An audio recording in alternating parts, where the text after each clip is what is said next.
with us on the phone, someone who says he knew one of these two brothers, Tamerlan Tsarnaev, the 26-year-old who was killed overnight in a shootout with police in the Boston area. His name is Jon K. He's asked that his last name not be used. He says he used to box and practice mixed martial arts with Tamerlan Tsarnaev. Jon, good morning to you. Thank you for joining us here on Market Makers. I'd like to begin the conversation by asking you, how do you know Tamerlan Tsarnaev? How did you know him? When did you know him? What kind of contact did you have with him? Okay, about 4 or 5 years ago, I was working full-time as a project manager, and in my off time, I was training at a mixed martial arts gym in Boston. Okay, and, so this, keep going, please. Go ahead.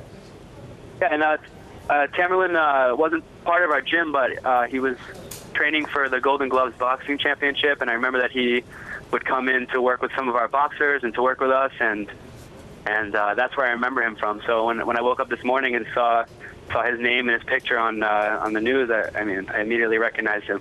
You said to yourself, I know that guy. Yeah, definitely. Okay, tell us what you knew about him. And I want to point out what you just said, remind everybody that this happened 4 or 5 years ago, which in and of itself is very interesting, and I want to get into that with you and with Richard Falkenrath in just a minute. But tell me what your experience was like dealing with him. What was he like? I mean, to be honest, he was a bit, kind of arrogant, cocky guy, a little quiet, but, nice guy, helped everyone out, talked with everyone, kind of minded his own business, but I remember him giving lessons to people in the gym and helping people out, and I didn't really know him personally on a personal level, but seemed like an all right guy, to think about it, that he could do something like this, it's kind of crazy. Did he seem like a foreigner, or did he seem like an American? And if he was both, did he seem like a fully assimilated American who'd come here from overseas years ago? I'm sorry, could you repeat that question? He have an accent? Did he seem to you like he was somebody from another country? He had a pretty thick accent, but his English was good. I had no problem communicating with him. Seemed like a normal guy, a lot of immigrants in Boston. Did he ever tell you where he was from? Did he ever tell you, for example, if he was a religious man?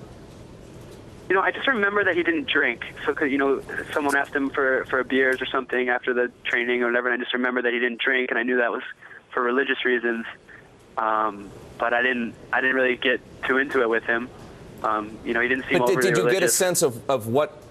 I think it's important. Everything that you know is important in this case, but did you get a sense of what religion we were talking about, or what religion he was referring to, or might have come up in the course of conversation? I just assume Muslim because, that's pretty much the only religion I know where people don't drink. But I'm not sure. We never got into a religious discussion. He was never, it was never like a big, at least to me, it was never like a big thing for him to talk about his religion or to talk about anything. Jon, did he tell you anything about where he was from? I think I remember Chechnya. I think I remember that's where he said something about where he started boxing. To your knowledge, was he active on social media? Did he have a Facebook page or a Twitter handle? I did not interact with him at all on social media, so I don't know that. And you said this was 4 or 5 years ago. Did he have any other friends or associates with him, or did he come in by himself?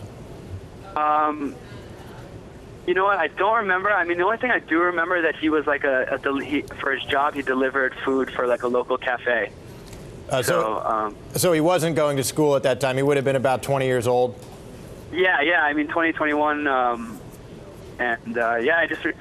Everyone in the gym knew him. So anyone, that interacted with him, had a lot of interaction with him. So, it wasn't. He wasn't like a stranger there. A lot of people knew him and interacted with him, so it's just kind of crazy. Where was the gym? I know it was in Boston, but what neighborhood in Boston? Alston. But I know that he trained at a number of gyms throughout Boston.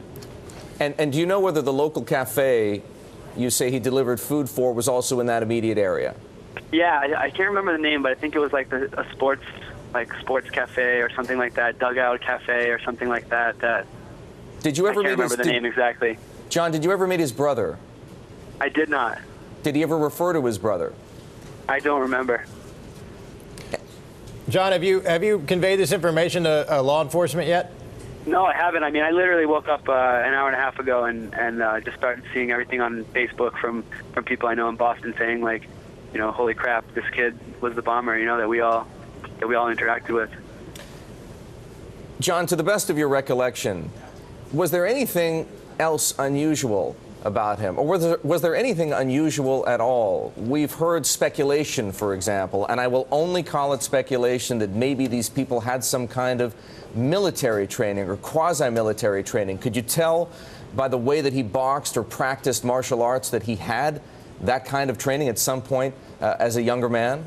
I mean, he was like an extremely gifted athlete. I mean, I just remember seeing him do his warm-ups and his routines, and he was really strong and really athletically gifted. And I mean, so that might be the only thing I could think that would lead to his military training. And I mean, his boxing was really, really good. And, so I mean, he wasn't just an average boxer. I think he won the Golden Gloves. The Golden Gloves tournament, which is like one of the best amateur tournaments that you can win. So, Hang on a second. He won the Golden Glove tournament where exactly? Presumably there would be some kind of record of this. Yeah, I think he won. I think he won the Golden Gloves in Boston, if I remember correctly. But your gym was a mixed martial art gym, not a boxing gym? Exactly. So I think he just kind of came in to get some sparring practice every once in a while. He wasn't really a member of the gym. I think he just came in to work out and train a little bit once in a while. You said on his mastery of English, you said it was heavily accented, but it was good English. I mean, does this seem like someone who had lived in the United States and been educated in the United States for an extended period of time? I mean, I wouldn't go that far, but I had no problems communicating with him. He just kind of had that thick, almost Russian accent. And Jon, just one last question before we go, and I want to thank you for talking to us. Did anything about, can you at all put two and two together? Is there anything you can recall about your conversations, about your dealings with him, that would have led you to the place we're at today? He's dead, and he and his brother are suspected in the Boston Marathon bombings. Not at all. I mean, he seemed like a really nice guy. Seemed kind of to himself and a little bit arrogant and cocky. But I mean, he helps people at the gym all the time with their boxing, and was friendly with everyone. And so it's a complete shock. I mean, it's just to see that this morning. I mean, all week I've been wondering who this psycho was, and it turns out it's someone I interacted with. And it's kind of shocking, especially as an athlete. He was an athlete, that he would do this to other athletes and just to anyone in general. So I mean, it's completely shocking to me. I would never expect it.